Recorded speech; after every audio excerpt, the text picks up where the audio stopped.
Si toi aussi, tu possèdes un téléphone, comme la plupart des habitants de la planète, alors tu es potentiellement une cible pour des cyberattaquants. De quoi il s'agit? Il s'agit simplement de personnes qui, grâce à de l'informatique, peuvent s'introduire dans ton téléphone et complètement bousiller ta vie. Voir tout ce que tu caches, tes vidéos, tes messages et tout ce que tu peux avoir de plus confidentiel et décider de s'en servir contre toi. Mais est-ce que tu sais que la même chose est possible aujourd'hui au niveau des entreprises et que c'est un phénomène très grave dont on parle très peu? En réalité, toutes les 30 secondes, une entreprise est victime d'une cyberattaque dans le monde. Sur le continent africain, on parle de plus de 28 millions de cyberattaques en une seule année.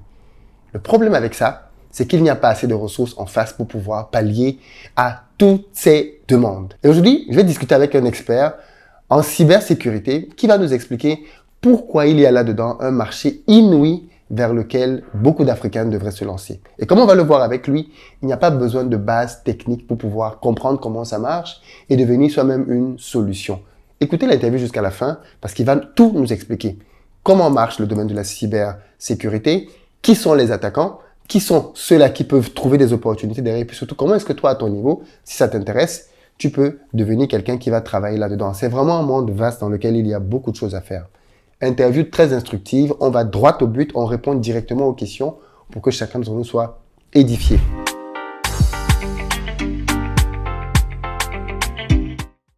Salut à toi, bienvenue sur ma chaîne, moi c'est Philippe Simo. Ici je te parle de business, de mindset, de gestion des finances, parce que c'est grâce à tout ça qu'on va développer notre communauté. Donc si toi aussi, tu veux participer à cette belle aventure, tu t'abonnes et tu actives la cloche des notifications.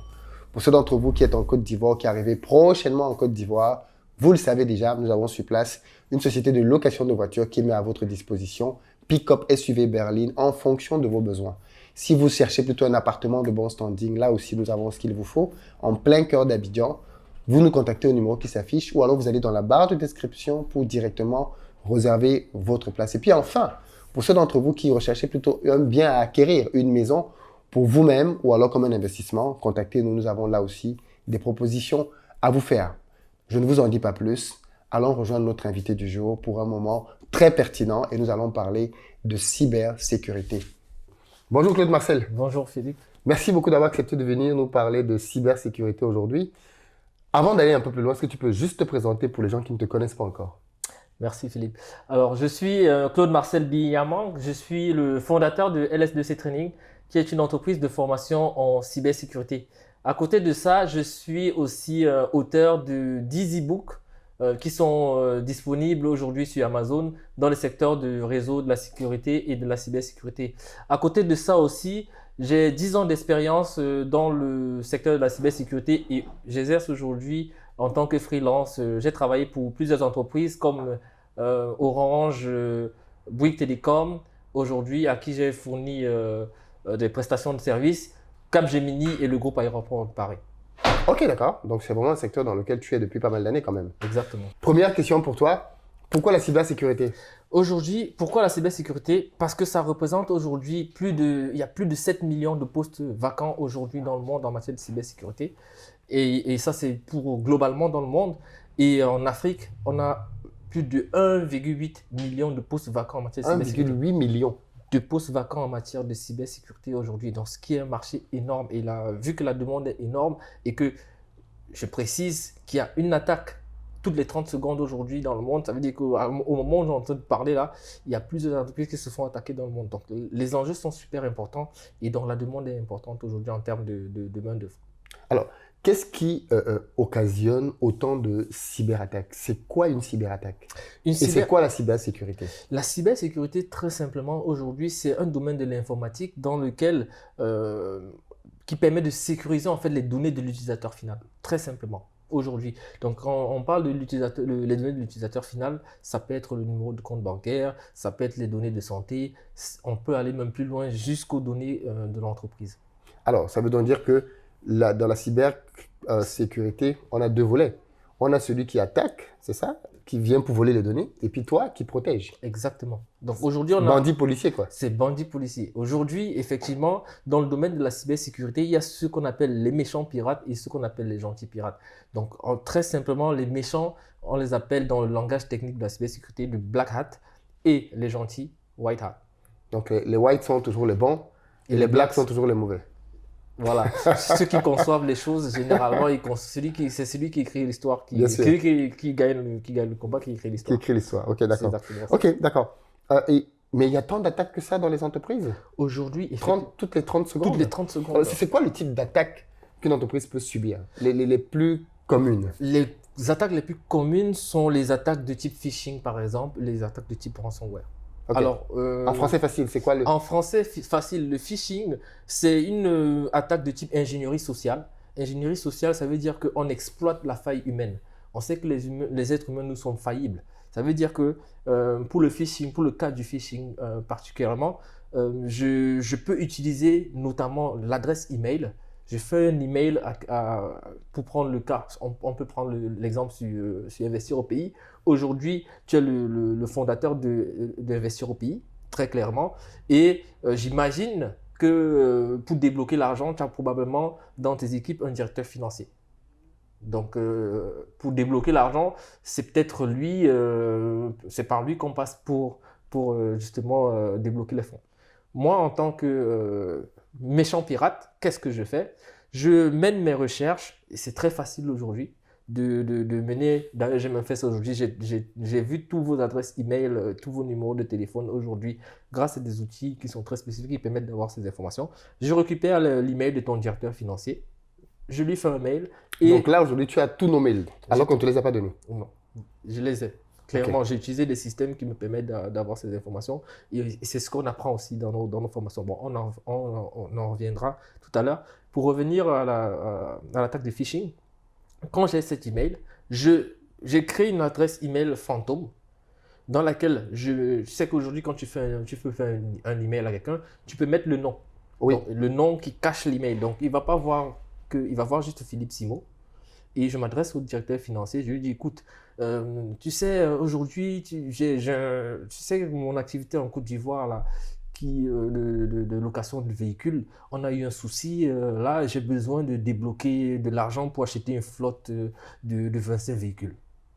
Ton directeur financier, il va trouver que c'est crédible, puisque aujourd'hui, tu as une flotte et effectivement, en Côte d'Ivoire, tu fais une activité de location de véhicules.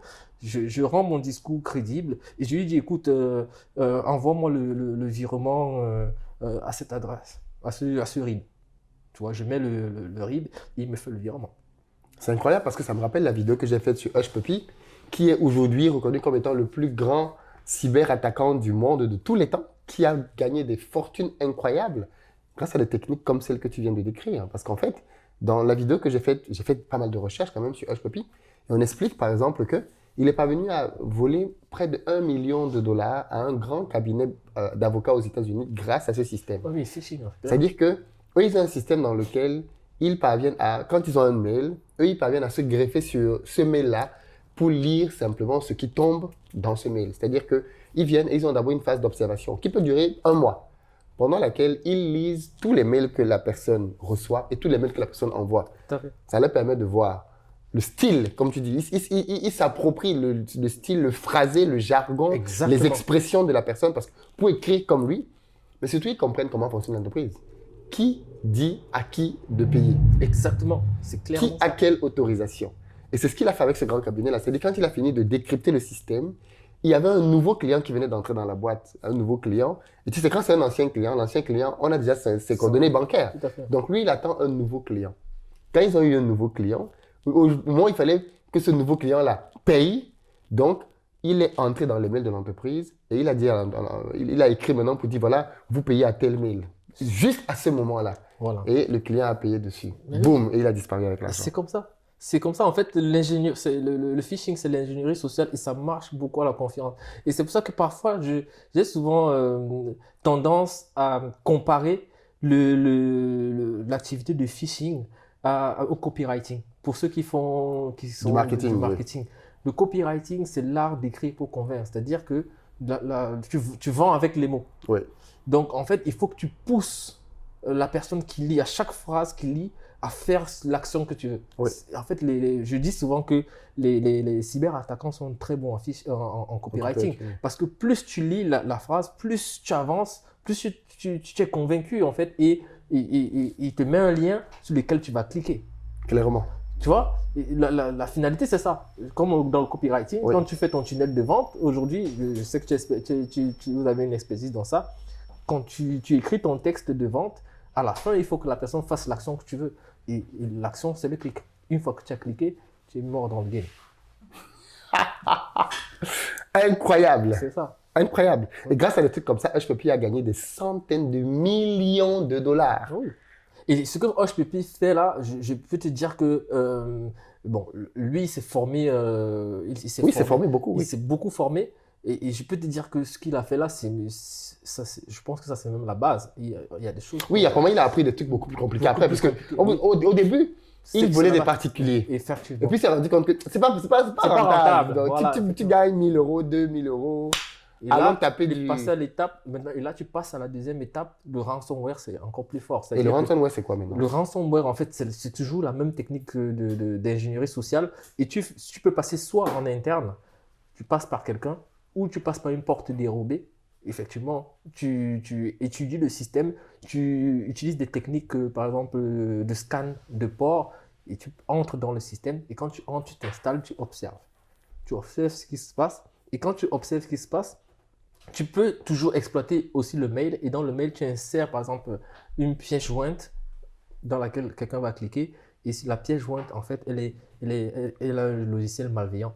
Et quand tu cliques dessus, automatiquement, qu'est-ce qui va se passer? Tout ton système est crypté.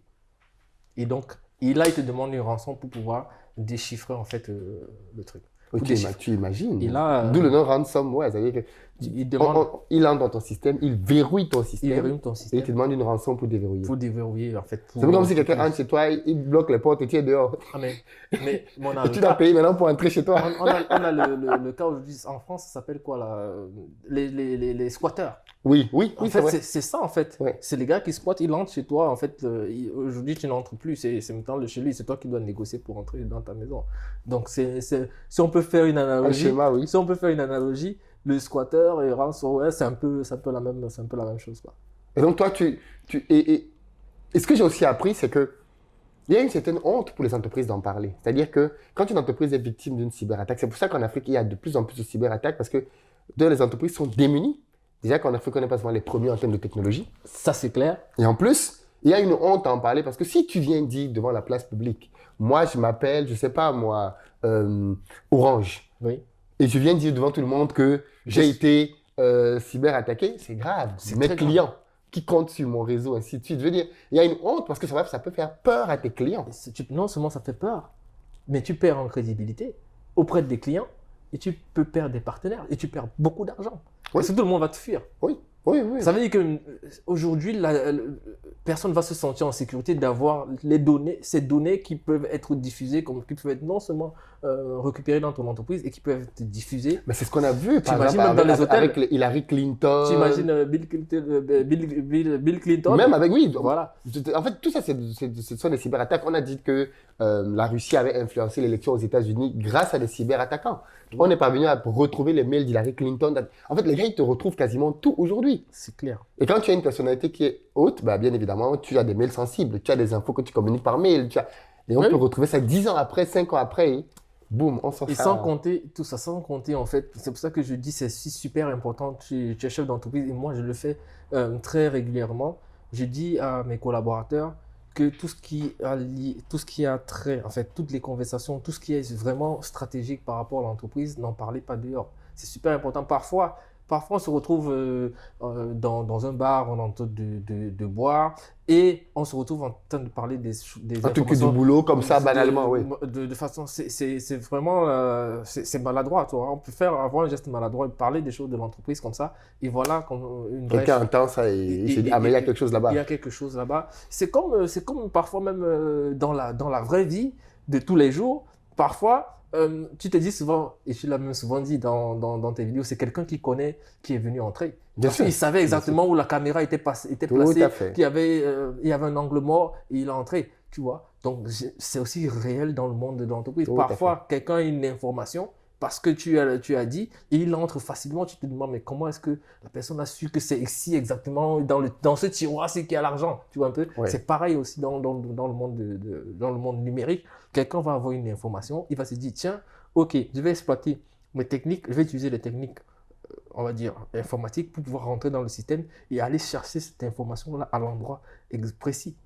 Il y a 2 ans, j'avais discuté avec un ingénieur qui est en Allemagne, qui m'expliquait, un peu comme toi, qu'il a des clients en Afrique, qu'il est dans le domaine de la cybersécurité. Et je lui disais, mais quel type de client? Est-ce que les gens sont conscients de ça?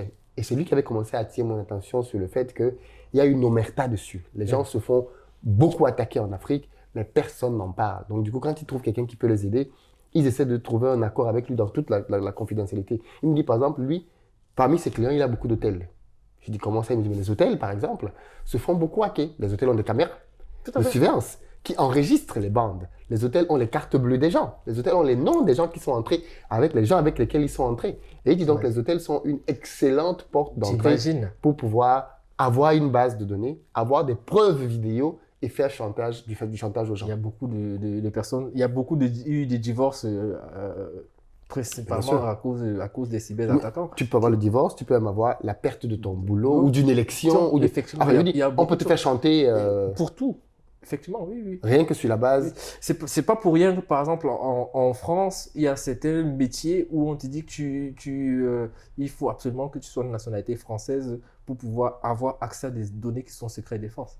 C'est pour l'une de ces raisons-là. Moi, par exemple, il y a eu des opportunités de métiers ou bien de missions que je n'ai pas pu faire en tant que freelance parce que, en fait, les données sont tellement sensibles que voilà, il fallait quelqu'un qui soit de nationalité française pour pouvoir déjà, et même ça, c'est pas garanti, il faut vraiment sensibiliser au maximum, en fait, les gens sur les enjeux de la cybersécurité.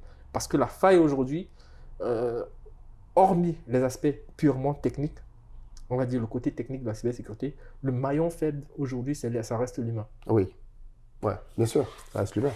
Et je me suis rendu compte que, en fait, aujourd'hui, tout objet digital est une porte d'entrée au travers de laquelle on peut te faire mal. Une montre connectée est une porte d'entrée. Ton téléphone, une très grosse porte d'entrée. Ta box Internet. En fait, on peut... Tout ce qui, finalement, te relie au monde, tout ce qui est connecté, devient une porte d'accès. C'est clair. Aujourd'hui, quand tu parles de monde connecté, d'objets connectés, ça s'appelle, le langage technique, c'est IoT, Internet of Things, c'est l'Internet des objets. Avec la 5G, on va pouvoir, n'importe quel équipement peut avoir une adresse IP. À partir du moment où tu as une adresse IP, c'est fini. On peut te retrouver, grâce à ton adresse IP, on peut entrer dans le système. C'est-à-dire qu'on peut, il y aura même des frigos connectés. Ça veut dire avec la 5G, on peut connecter toute la maison. On peut connecter toute la maison. Avec la domotique, tu peux contrôler tu peux contrôler aujourd'hui les fermetures, les ouvertures et tout. Tu imagines quelqu'un qui pirate, il t'interdit d'entrer chez toi. Oui. Parce qu'il a contrôlé en fait toute la domotique de chez toi. Et à titre personnel, les gens ont beaucoup d'informations confidentielles dans leur téléphone. Et qui ne sont pas traitées. Déjà, on a vu beaucoup de couples se séparer juste parce que le partenaire est tombé sur le téléphone et il a lu des choses. Mais tu imagines, quelqu'un qui a accès au téléphone des gens, les messages, les conversations, les vidéos, enfin, je veux dire, tout ça est disponible. Tout ça est disponible. C'est ça en fait aujourd'hui et c'est pour ça que je veux... Je pense qu'il y a des gens qui vont commencer à supprimer des choses dans leur téléphone. Sincèrement, il y a beaucoup qui vont faire. Il y a aussi un système d'authentification parce qu'il faut aussi parler des méthodes qu'on peut utiliser. Il y a beaucoup de gens qui utilisent des mots de passe simples. Genre 1, 2, 3, 4 ou bien le 00 ou bien l'année de naissance. Il faut aujourd'hui utiliser des principes de double authentification ou voire triple authentification. C'est-à-dire ça existe aujourd'hui, hein, ce qu'on appelle les authentifications double facteur ou multifacteur. Oui. Donc, tu as d'abord le mot de passe et après derrière, soit tu en empruntes ou un deuxième code derrière que tu reçois pour entrer dans le système. Et ce que tu dis est totalement pertinent parce que je me rappelle même que jusqu'à présent, avec une de mes banques en France, quand je veux faire, et même au pays, même en Côte d'Ivoire et autres, parce que là je me rends compte que ça ne peut pas partout, quand je veux faire des virements d'une certaine somme ou alors quand je veux faire un virement à l'international, systématiquement, je reçois un appel. Systématiquement, ma conseillère m'appelle pour valider que c'est bien moi qui suis derrière cette demande. Et au début, ça m'embêtait. Arrêtez de me... Qui d'autre veux-tu que ce soit? C'est moi qui ai accès à l'espace, c'est moi qui ai fait le virement. Mais en fait, non, c'est juste une mesure de prudence Tout à fait. pour toujours s'assurer que la personne avec qui on parle, c'est bien la personne qui a initié la demande. Tout à fait. Pour aller justement dans le même sens, et je vais reprendre l'exemple que j'avais pris tout à l'heure concernant Investir au pays, où je disais que tu es le fondateur d'Investir au pays, tu as peut-être un directeur financier, en mettant en place ce principe-là, où, imaginons, pour débloquer l'argent dans ton entreprise, que tu dises, il faut 2 signatures, il faut 3 signatures pour débloquer les fonds. Ça va t'embêter peut-être. Il faut la signature de ton DAF, il faut ta signature pour débloquer n'importe quel montant dans l'entreprise. Ça va être chiant, c'est clair, mais ça va te sauver. Parce que imagine le scénario que j'ai pris tout à l'heure, où je dis, moi j'ai réussi à avoir l'adresse email de ton DAF, je me fais passer pour toi, je lui parle, j'utilise le bon narratif, je parle comme toi, les bonnes phrases, il va reconnaître ton style. Tu as une façon d'écrire les mails que n'importe qui dans ton équipe aujourd'hui est capable de savoir que ça c'est le style. Tu vois, j'utilise le même style, je lui demande de débloquer l'argent et je lui dis, envoie ça sur RIB. Bizarrement, il ne va pas se poser la question que, mais d'habitude, tu ne m'envoies pas le RIB. On est d'accord que normalement, ton DAF... Si les éléments de confiance si les éléments sont de confiance, quand tu lui demandes normalement l'argent, il sait déjà quel est le RIB. Mais moi, je lui envoie le RIB. Tu vois un peu? Il va cliquer parce qu'il va m'envoyer à ce RIB-là. Mais si tu dis, OK, chacun met la signature, il va mettre sa signature, il va t'appeler, il va te dire, écoute, tu m'as fait une demande tout à l'heure et tu sais toi-même la procédure pour débloquer les fonds, c'est qu'il faut 2 signatures. Tu vas lui dire, mais de quoi tu parles? Je t'ai jamais demandé un truc. Et là, vous allez vous rendre compte qu'il y a un truc et qu'il y a une attaque. Et donc là, voilà quoi. Donc un peu comme ta banque a fait. Mais on a eu une attaque ici d'ailleurs à l'époque, je ne me rappelle plus, je crois que c'était sur un loyer. Non, c'était fait hacker ici. On a payé le loyer parce qu'en fait, mais c'est incroyable. On a payé le loyer. Je ne me rappelle plus très bien ce qui s'était passé. Mais je sais qu'en tout cas, on a payé. Et c'était une vraie facture qu'on devait payer en plus, tu vois. On a payé. Et puis, quelques temps après, je ne sais pas ce qui s'est passé. Et en rediscutant, je me suis rendu compte que, mais pourquoi on reparle de ça alors qu'on avait déjà payé? Et en allant revoir, je me suis rendu compte que peut-être un mois avant, on avait payé, mais en fait, tous les codes étaient bons. Tu vois? Tous les codes étaient bons pour se faire avoir. Et donc, du coup, on a dû remonter jusqu'à la banque, qui elle a fait ses investigations, parce qu'après, tu as des assurances quand même en France qui ont fait qu'on soit remboursé. Mais en tout cas, on est déjà tombé dedans, tu vois? Donc, et c'est ce que j'ai envie même d'aller... Et attention, on m'a appelé pour valider, j'ai validé. Tu valides. Parce que pour moi, c'était une vraie dépense à faire. Oui, c'est ce que je dis, la faille reste une faille humaine. Et c'est comme ça que ça se passe, Philippe. Ouais. C'est incroyable. Et toi, dans ton programme donc, de formation, tu le dédies pour quel type de public et qu'est-ce que tu apprends là-dedans aux gens? Aujourd'hui, donc, comme je t'ai dit que j'ai vécu le syndrome de l'imposteur, je ne sais pas si c'est quoi ça, oui? Le syndrome de l'imposteur que j'ai vécu, c'est que moi, j'ai terminé mes études en France. Je suis arrivé en France en 2009, j'ai terminé mes études en 2012 et j'ai intégré en fait ce qu'on appelle les sociétés de conseil.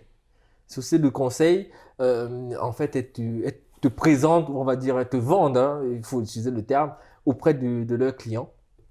Et elles disent que tu as elles m'ont présenté comme un expert. Toujours. Donc oui, voilà l'expert. Tu as 0 année d'expérience, voilà, tu es un expert. Je suis un expert et ils ont facturé aux alentours de 800 € ma prestation par jour. Et ils me donnent à peine 100, tu vois. Et moi, je suis un expert, tu vois. et moi, j'arrive chez les clients. Il m'a dit, écoute, nous, on compte énormément sur toi parce que franchement, on a telle problématique.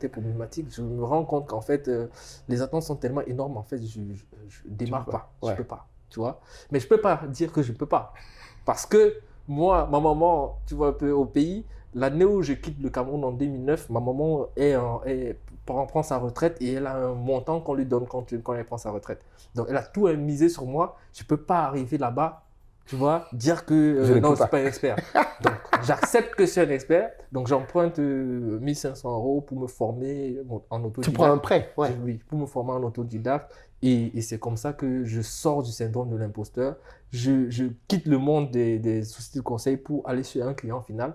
Et là-bas, j'ai en charge des étudiants en alternance, d'autres qui sont en stage. Je découvre que j'ai la capacité à transmettre. Et c'est comme ça que le syndrome de l'imposteur que j'avais vécu, je me dis, tiens, il faut que je puisse venir en aide aussi aux étudiants qui vont se retrouver certainement dans la même situation que moi, à qui on va dire que voilà, je pense qu'il y a plus de 90% des étudiants qui vont se retrouver dans ces situations-là. Il faut que je leur vienne en aide. Ça, la première cible, c'est les étudiants en fin d'études. Ouais. La deuxième cible, c'est les personnes qui sont en reconversion professionnelle, c'est-à-dire les personnes qui ne connaissent rien du tout, qui À la la cybersécurité, mais que ça intéresse. mais que ça intéresse, tu vois un peu. Après, il y a aussi cette notion de la cybersécurité, c'est un truc trop difficile. Et effectivement, C'est pour des génies. exactement. Et donc, du coup, je me suis dit, alors, il faut que que j'apporte de la confiance à ces personnes-là qui sont en reconversion professionnelle et qui sont passionnés de la cybersécurité. Je veux démystifier, en fait, la cybersécurité pour leur faire comprendre que ce n'est pas une affaire de génie.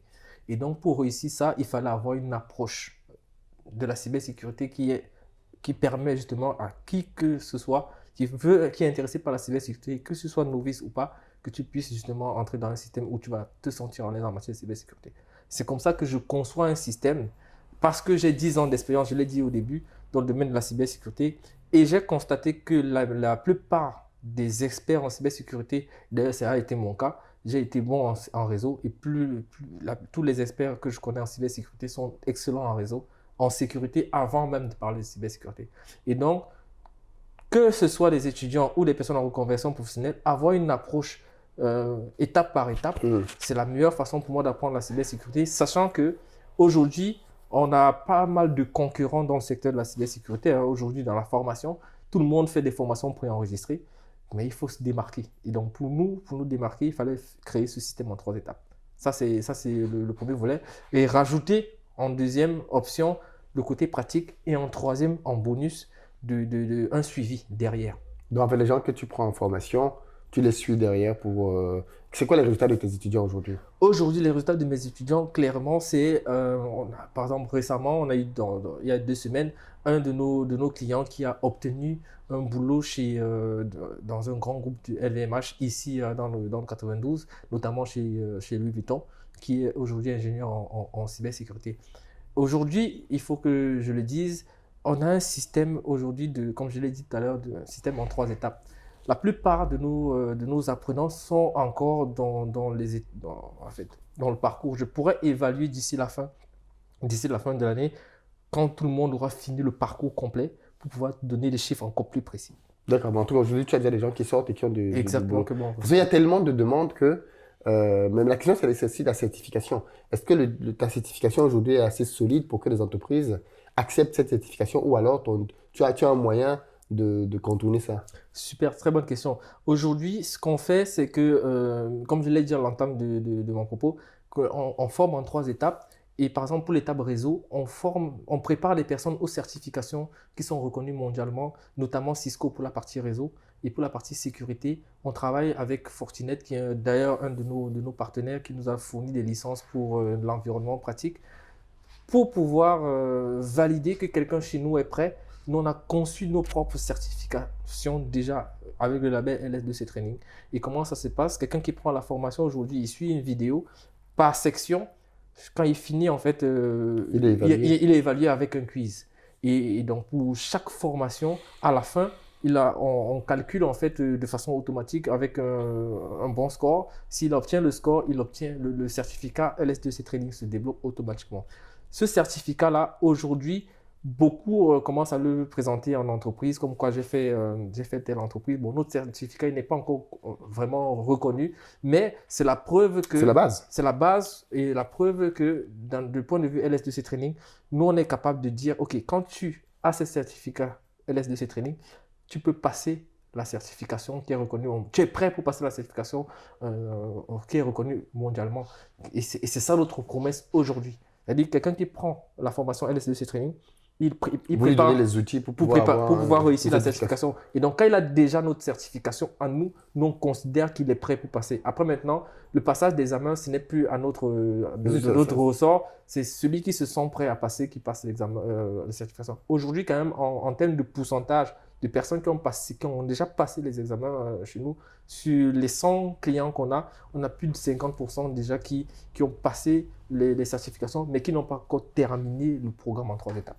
D'accord, ok. Donc, ils ont déjà passé la certification, mais ils sont encore dans le programme. Ils sont encore dans le programme en 3 étapes. Voilà. Excellent, excellent. Ok, d'accord, très bien. On est présent dans 12 pays aujourd'hui Où? pour donner. Il y a la France, forcément. En Europe, France, Belgique, Allemagne, Danemark. Et en Afrique, on est au Burkina, on est en Côte d'Ivoire, on est au Bénin, RDC, Cameroun. Et 50, plus de C'est des 30 pays dans lesquels tu as des étudiants, hein. effectivement. Donc, tous ces pays-là peuvent se connecter pour pouvoir réserver et suivre leur La formation. formation. Comment on fait pour prendre ta formation? Comment on fait pour prendre la formation? Aujourd'hui, on se connecte sur www.ls2c.com. On va mettre le lien dans la barre de On va mettre, description. voilà. Et on crée un compte, comme la création d'un compte sur n'importe quel site internet, comme sur Facebook, comme sur n'importe quel site. Tu crées ton compte et de là, tu peux payer en fait. Et là, tu as accès au système. J'imagine qu'il y a une période de gratuité, enfin une période. Oui, effectivement, il y a une période de gratuité. Tu fais bien de la poser. On a travaillé avec des avocats dessus.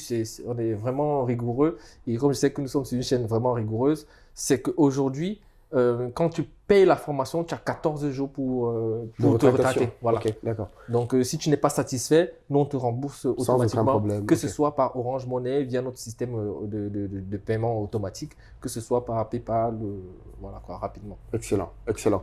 Ben écoute, je pense on a à peu près fait le tour. Moi, je retiens de ce que tu me dis que c'est un domaine qui est très porteur, qu'il y a beaucoup, beaucoup de boulot là-dedans qui sont vacants. Les rémunérations rémunèrent comment là-dedans? Très bonne question. En fait, il y a deux façons de... En fait, je vais prendre la rémunération sur deux volets, sur deux angles. On a la rémunération pour les salariés. On fait un focus sur les salariés. On est aux environs, pour un profil junior, minimum 45 000 euros par... 45 000 45 000 euros brut pour démarrer. pour démarrer. Ah, c'est super bien Parce payé. que la demande est tellement forte. Comme je te disais, tu as en moyenne 128 000 euros que tu vas payer si tu as une attaque aujourd'hui. Ah oui, donc 45 000 quand une entreprise a une attaque, c'est en le moyenne, minimum. C'est le minimum. 128 000. 45 000 euros, c'est rien, Ouais, c'est rien par rapport à ça. Donc, pour une entreprise, elles sont prêtes à mettre de l'argent, sachant qu'aujourd'hui, en matière de cybersécurité, on peut travailler de n'importe où. Mais bien sûr, tu es Voilà. freelance. Et maintenant, pour les freelances, le junior, profil junior, c'est minimum 500 euros par jour. Ça fait 11 000 à la fin du mois. Ça fait 11 000 à la fin du mois. 11 000, on est d'accord. Bon, si tu multiplies par 12, on est aux environs on est plus dans plus de 130 000 euros. C'est rien, si tu as une Par cyberattaque. rapport à une entreprise qui a 2-3 cyberattaques par an, on est d'accord. Aujourd'hui, Voilà. les gens peuvent acheter tes formations depuis l'Afrique. Tu as un système intégré qui permet de payer par Orange Money, ce genre de choses. Voilà. Aujourd'hui, super intéressant. Aujourd'hui, en fait, sur notre site internet, on peut payer par Orange Money. On est partenaire avec une entreprise qui est basée en Côte d'Ivoire qui s'appelle CNETP. Je leur fais un petit peu de publicité. Ouais, ça, c'est pas normal. Et... Il faut passer à la caisse, hein, les gars.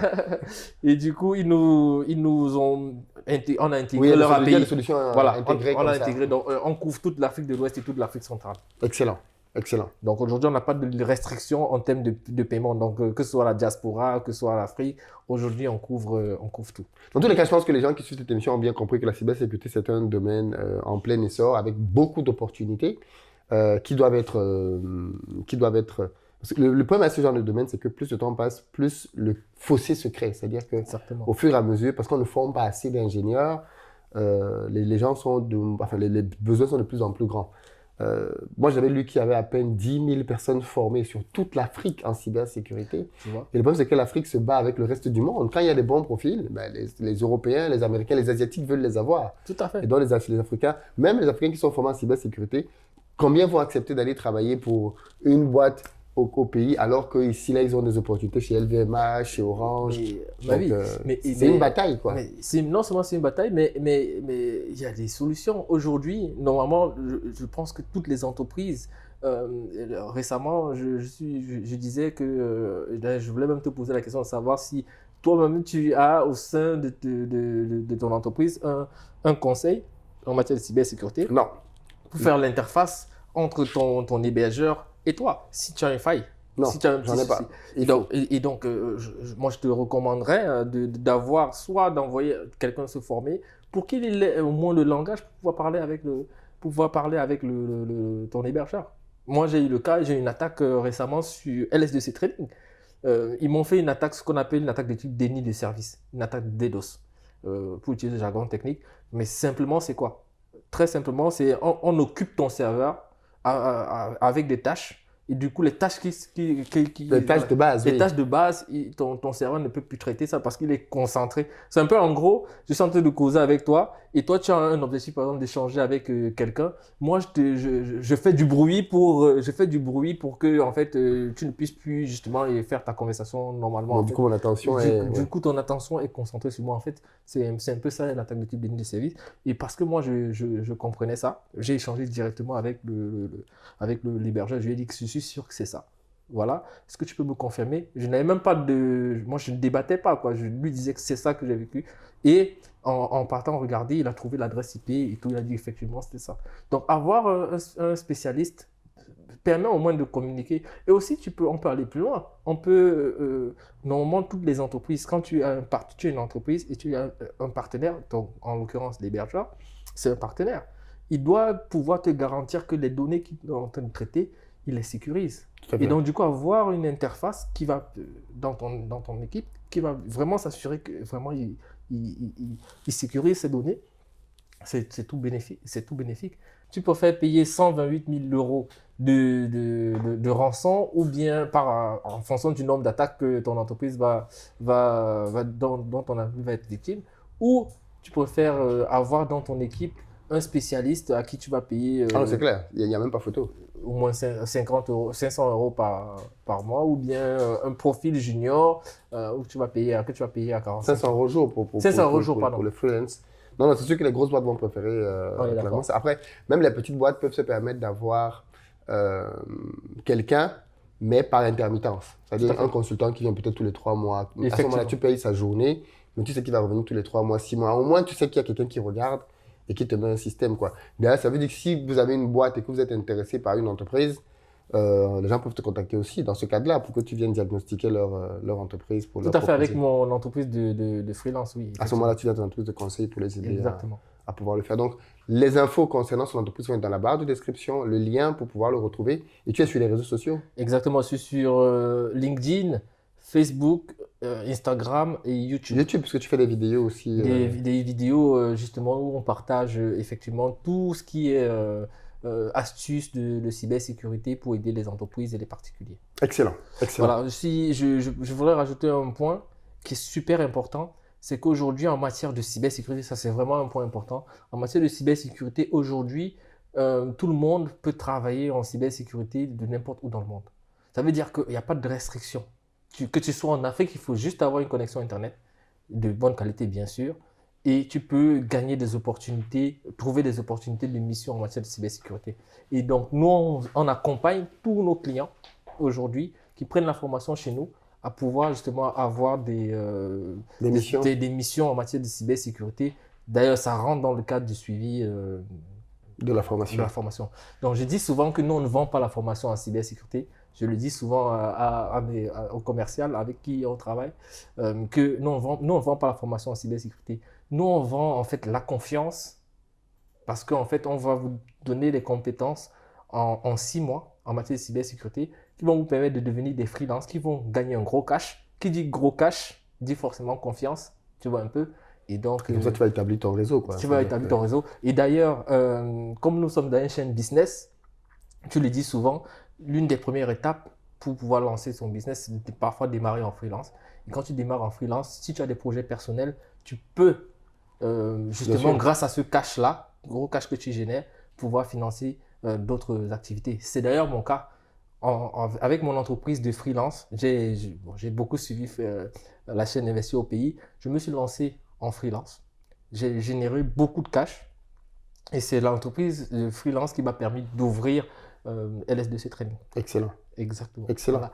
Vous voyez que ça marche les conseils qu'on donne ici, quand on les applique. Non, mais c'est très bien. Excellent, excellent. Et aujourd'hui, LS2C Trading Aujourd'hui, est lui-même un vivier qui un vivier qui me permet de générer un actif. D'ailleurs, j'ai 2 actifs avec LS2C Training, donc la formation et c'est LS2C Training qui est pour les livres, hein, qui est, on va dire, oui, la maison d'édition. qui est comme une maison d'édition pour la création des livres que j'ai mis à disposition aujourd'hui sur Facebook, Ah, c'est très bien. sur Amazon. Sur Amazon. Vous pouvez trouver sur Amazon aussi les Mais c'est quoi le nom sur Amazon? En fait, ils me recherchent juste Claude Marcel Billamant et ils trouvent tous mes livres directement. Très bien. Ok, oui, bien évidemment. Dès qu'on trouve ton profil, On a tous les livres. Donc, on peut vous trouver tes livres sur On peut trouver sur Amazon et même sur mon site internet directement. Et sur ton site internet aussi. Et sur ton site internet, vous pouvez voir les offres de formation qu'il propose. Ou alors, si vous avez besoin de ces prestations en tant qu'entreprise, là aussi, vous pouvez le contacter. Mais c'est très bien que tu te sois attaqué à ça. Et surtout que tu fasses comprendre aux gens qu'il ne faut pas être un génie, en fait, pour faire de la cybersécurité. Malheureusement, les gens aiment bien mystifier des choses parce qu'elles sont techniques, qu'on veut les mystifier. Mais ce qu'on comprend avec toi, c'est qu'en fait, non, pas besoin. Pas besoin, c'est comme n'importe... C'est la détermination, c'est comme même pour se lancer dans l'entrepreneuriat, à un moment donné, il faut faire la bascule, il faut faire le shift. Ouais. Et en fait, ce qui va faire que tu fasses le shift là, c'est à un moment donné, c'est toi qui vas te poser les questions, qu'est-ce que je veux en fait? C'est la même question, qu'est-ce que je veux? Est-ce que je suis vraiment passionné par la cybersécurité? Que ce soit technique ou pas, j'aime ça. Alors, comment est-ce que je me lance? J'ai juste besoin de détermination et de la volonté d'apprendre. C'est tout. C'est tout ce qu'il faut pour démarrer. Et en plus de ça, il faut savoir, avec nous, il faut juste savoir faire une addition et une multiplication. À partir du moment où tu sais faire ça, pour nous, c'est bon, tu peux suivre notre formation. Merci beaucoup, Claude Marcel. Beaucoup de courage. Et j'espère qu'on te reverra prochainement pour parler de la croissance, peut-être aussi davantage de témoignages de tes élèves et des progrès de la cybersécurité sur le continent africain qui en a grandement besoin. Ce sera avec plaisir. Merci.